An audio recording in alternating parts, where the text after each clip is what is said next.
অভিষেকের বিরুদ্ধে হাইকোর্টে শুভেন্দু। ইটাহার ও ফারাক্কায় অভিষেকের মিছিল, সেই মিছিলে জাতীয় সড়ক আইন ভাঙার অভিযোগে অভিষেকের বিরুদ্ধে শুভেন্দুর মামলা। হ্যাঁ বন্ধুরা, আপনারা একদম ঠিকই শুনেছেন, শুভেন্দু অভিষেকের বিরুদ্ধে মামলা করার জন্য সরাসরি এবার হাইকোর্টে চলে গেল।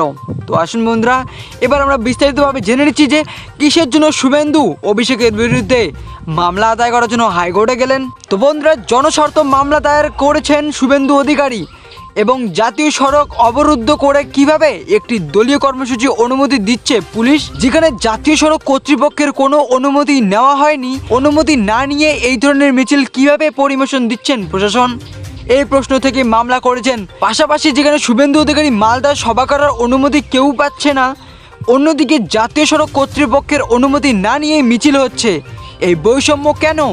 এমনই একাধিক প্রশ্ন উঠলেই জনস্বার্থ মামলা দায়ের করেছেন শুভেন্দু অধিকারী।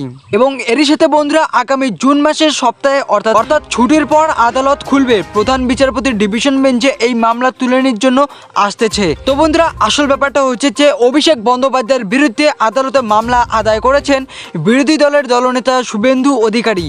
চলতি মাসে ইটাহার এবং ফারাক্কায় যে মিছিল করেছিলেন অভিষেক বন্দ্যোপাধ্যায়, জাতীয় সড়কের মিছিল করেছিলেন এবং জাতীয় সড়ক আইন বলছে যে অনুমতি না নিয়ে কেউ রাস্তা আটকে মিছিল করতে পারবে না। এটাই হচ্ছে শুভেন্দু অধিকারীর অভিযোগ।